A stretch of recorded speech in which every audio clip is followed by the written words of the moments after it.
Hello everyone, स्वागत है आपका फिर से हमारे यूट्यूब चैनल पर। आज बच्चों मैं आपकी इस वीडियो में लेकर आई हूँ एडग्रेड अभ्यास पुस्तिका भाषा भारती कक्षा हिंदी। बच्चों यहाँ हम देखने वाले हैं एडग्रेड अभ्यास पुस्तिका जो है उसकी हिंदी विषय कक्षा 6 का आज हम अध्याय जो है पार्ट 5 लेकर आए हैं। इसके पिछली वीडियो में बच्चों हमने बाकी के पार्टों को कंप्लीट किया है। जिन्होंने वो वीडियो नहीं देखी है वो हमारे यूट्यूब चैनल की प्लेलिस्ट पे जाके उन वीडियो को देख सकते हैं।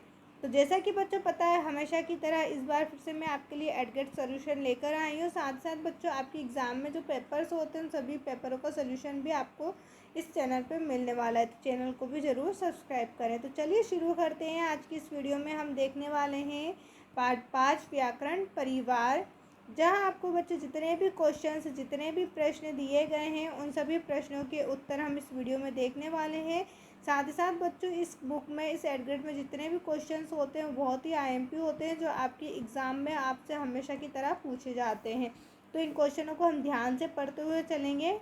तो चलिए बच्चों देखते हैं। आज का प्रश्न है बहुविकल्पी प्रश्न। प्रश्न नंबर 1 है, पढ़ना लिखना शब्द क्या है। पढ़ना और लिखना शब्द क्या है, तो उत्तर में बच्चों हम लिखेंगे क्रिया शब्द। पढ़ना और लिखना कैसे शब्द हैं, ये क्रिया शब्द है। इसके बाद है बच्चों नंबर 2 पे विस्मयादिक सूचक वाक्य कौन सा, आपको यहाँ पर विस्मयादिक सूचक वाक्य बताना है। उत्तर में हम लिखेंगे अरे 9 बज गए। अरे 9 बज गए कैसा है विस्मयादिक सूचक वाक्य। ऑप्शन सी जो बच्चा आपका सही उत्तर है। अब इसके बाद है नंबर 3 पे वहाँ हंसती है कभी रोती है किसका उदाहरण है। वहाँ कभी हंसती है कभी रोती है किसका उदाहरण है, तो उत्तर में हम लिखेंगे अकर्मक क्रिया का। कैसा उदाहरण है ये, अकर्मक क्रिया का है। ऑप्शन बी बच्चों आपका सही उत्तर है। इसके बाद है नंबर 4, व्याकरण परिवार में मालकिन कौन है। तो व्याकरण परिवार में जो मालकिन है वो कौन है, क्रिया है। ऑप्शन ए जो है आपका सही उत्तर रहेगा क्रिया। इसके बाद है नंबर 5, निम्नलिखित में से देव भाषा कोश कौन सी। यहाँ बच्चों आपको चारों में से देव भाषा कोश बताना है, तो उत्तर में हम लिखेंगे संस्कृत भाषा। ऑप्शन डी जो है आपका सही उत्तर रहेगा संस्कृत भाषा। इसके बाद है नीचे दिए गए शब्दों में से उचित शब्द चुनकर रिक्त स्थानों की पूर्ति कीजिए।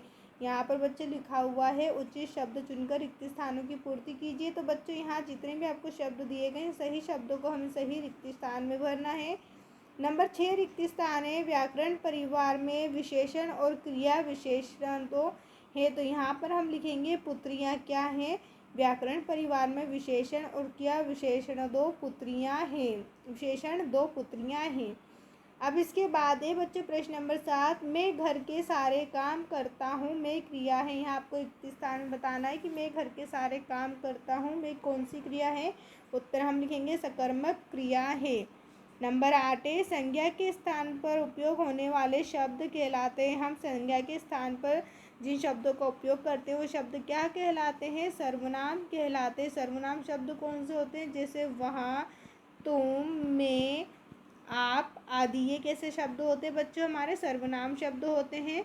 अब इसके बाद है बच्चों नंबर 9, संज्ञानंद पर निर्भर है। संज्ञानंद किस पर निर्भर है, तो क्रिया देवी पर। संज्ञानंद क्रिया देवी पर निर्भर है। नंबर 10 है पशु शेर व्यक्ति और नदी संज्ञा है। पशु शेर व्यक्ति और नदी कैसी संज्ञा है, जातिवाचक, क्योंकि इसमें जाति का पता चल रहा है इसलिए ये जातिवाचक संज्ञा है। अब इसके बाद बच्चों अगला प्रश्न है अति लघुत्तरी प्रश्न। प्रश्न नंबर 11, संज्ञा शब्दों के स्थान पर प्रयोग होने वाले 3 शब्द लिखिए। संज्ञा के स्थान पर जो शब्द प्रयोग होते हैं हमें वो 3 शब्द बताने, तो वो 3 शब्द मैंने अभी आपको ऊपर बताए थे, वही शब्द हम लिखेंगे, जैसे वहाँ, हम, तुम।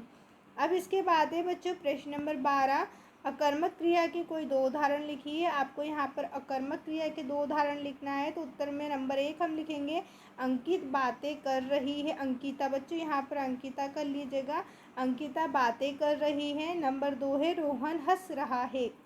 अब इसके बाद है नंबर 13, विशेषण शब्द के कोई 4 उदाहरण लिखिए। यहाँ पर आपको विशेषण शब्द के 4 उदाहरण लिखना है। उत्तर में हम लिखेंगे काला, सुंदर, लंबा, भारी, ये हमारे विशेषण शब्द के उदाहरण हैं। इसके बाद है बच्चों नंबर 14, मैं भोपाल जाता हूँ वाक्य को भविष्य काल में बदलिए। इस काल को हमें किस में बदलना है बच्चों, भविष्य काल में भोपाल जाता हूँ, तो उत्तर में हम लिखेंगे मैं कल भोपाल जाऊँगा। ये हमारा कैसा वाक्य हो गया बच्चों, भविष्य काल वाला वाक्य है। अब इसके बाद है बच्चों लघु उत्तरीय प्रश्न। प्रश्न नंबर 15 है, निम्नलिखित विराम चिन्हों के बारे में लिखिए। यहाँ बच्चों हमें विराम चिन्ह के बारे में लिखना है। पहले अल्प विराम दिया हुआ है तो अल्प विराम के बारे में हम लिखेंगे। अल्प विराम बातचीत करते समय अथवा लिखते समय जब हम बहुत सी वस्तुओं का वर्णन एक साथ करते हैं तो उनके बीच बीच में अल्प विराम का प्रयोग करते हैं। जैसे भारत में गेहूँ, चना, बाजरा, मक्का बहुत सी फसलें उगाई जाती। तो ये जो हमने लगा रखे ये हमारे क्या बच्चों अल्प विराम है। अब इसके बाद है पूर्ण विराम के बारे में हमें लिखना है। तो पूर्ण विराम में हम लिखेंगे वाक्यों की समाप्ति पर पूर्ण विराम का प्रयोग किया जाता है। प्रश्नवाचक वाक्यों में इस चिन्ह का प्रयोग नहीं किया जाता। जैसे रोहन पढ़ाई में कमज़ोर है, तो यहाँ पर हमने अल्प विराम लगा दी क्योंकि यहाँ पूर्ण विराम लगा दी क्योंकि यहाँ पर हमारा वाक्य पूरा हो चुका है। अब इसके बाद का प्रश्न बच्चों हम देखेंगे नंबर 16, समुच्चय बोधक शब्दों के प्रयोग करने की आवश्यकता कब होती है। आपको बताना समुच्चय बोधक शब्दों के प्रयोग करने की आवश्यकता कब होती है। उत्तर में हम लिखेंगे जब दो शब्दों को, उपवाक्यों को और वाक्यों को जोड़ने या अलग करने की आवश्यकता होती है तब समुच्चय बोधक शब्दों का प्रयोग किया जाता है। जैसे इसलिए, लेकिन, तथा, एवं आदि। इन शब्दों में हम किन शब्दों का प्रयोग करते हैं, उपवाक्यों का। अब इसके बाद बच्चों आपको दिया गया है अगला प्रश्न। अगला प्रश्न करने से पहले बच्चों मैं आपको बता दूं, अगर अभी तक आपने हमारे चैनल को सब्सक्राइब नहीं किया है तो ज़रूर सब्सक्राइब करें। वीडियो को लाइक करके अपने सभी दोस्तों के साथ शेयर ज़रूर करें। बच्चों इस चैनल पे जितनी भी एड ग्रेड है उन सभी एड ग्रेड का सोल्यूशन आपको दिया जाता है। क्लास फर्स्ट से लेकर क्लास 8 तक की एड ग्रेड FLN बुक जो होती हैं उन सभी का सोल्यूशन बच्चों आपको इस चैनल पे मिलता है। साथ ही साथ आपकी एग्ज़ाम्स में जो IMP क्वेश्चंस होते हैं और उन एग्ज़ाम्स के जो पेपर होते हैं उन सभी पेपरों का सोल्यूशन आपको इस चैनल पे दिया जाता है। तो चैनल को ज़रूर सब्सक्राइब करें जिससे आने वाली हर वीडियो आप तक पहुंचती रहे, और वीडियो को भी ज़रूर लाइक करें।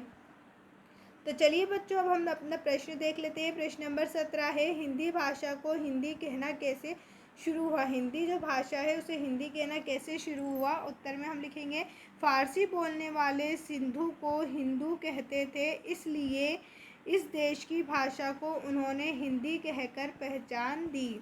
अगला प्रश्न है प्रश्न नंबर 18, निम्नलिखित गद्यांश से विशेषण शब्दों को छांटकर लिखिए। यहाँ बच्चों आपको एक गद्यांश दिया हुआ है, यहाँ आपको विशेषण शब्द छांटना है। तो मैंने डायरेक्ट आपको उत्तर बता देती हूँ। हम विशेषण शब्द छांटेंगे। भोपाल एक सुंदर शहर है, वहाँ सड़कें बहुत चौड़ी हैं, सड़कों के किनारे में बहुत हरियाली दिखाई देती है, वहाँ बड़े बड़े बगीचे भी हैं, पटरियों से आती जाती लाल रेलगाड़ी की आवाज़ें सुनाई देती। तो बच्चों ये आपका क्वेश्चन ही, इसको आप मत लिखिएगा, इतनी लाइन आपको नहीं लिखना है। आपको सिर्फ उत्तर में लिखना है सुंदर, चौड़ी, हरियाली, बड़े बड़े, नीला, लाल। ये आपकी क्या है बच्चों विशेषण शब्द हैं। तो आपको सिर्फ ये वाली लाइन लिखनी है जो मैं आपको बॉक्स में बना कर दे रही हूँ, सिर्फ उतनी ही लाइन आपको उत्तर में लिखना हैगा। सुंदर, चौड़ी, हरियाली, बड़े बड़े, नीली और लाल।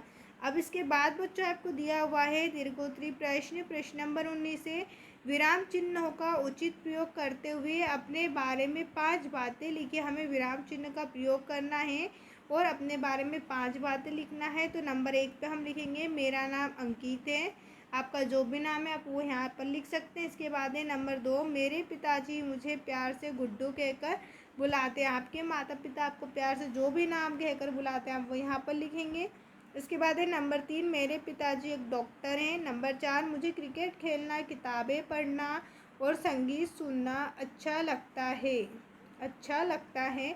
इसके बाद है नंबर 5, मैं अपने माता पिता की एकमात्र संतान हूँ। यहाँ पर बच्चों आप चाहें तो अपने भाई बहन भी लिख सकते हैं। आप लिख सकते हैं कि हम 2 भाई बहन या 4 भाई बहन हैं। अब इसके बाद है बच्चों आज का आखिरी प्रश्न, प्रश्न नंबर 20, संस्कृत भाषा के बारे में 5 वाक्य लिखिए।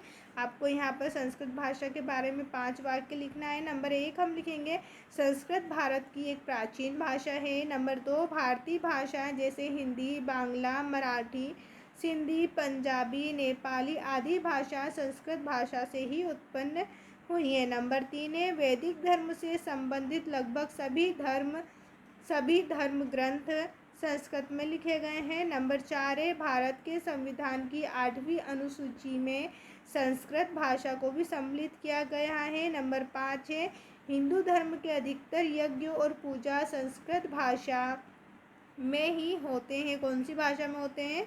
संस्कृत भाषा में ही होते हैं। आज की इस वीडियो में बच्चों आपका ये पार्ट कंप्लीट हुआ। अगले पार्ट की वीडियो के लिए आप हमारे यूट्यूब चैनल की प्लेलिस्ट पे विजिट कर सकते हैं, जहां आपको नेक्स्ट चैप्टर की भी वीडियो मिल जाएगी। वीडियो देखने के लिए आपका धन्यवाद। अगर अभी तक हमारे चैनल को सब्सक्राइब नहीं किया है तो चैनल को ज़रूर सब्सक्राइब करें और वीडियो को भी ज़रूर लाइक करें।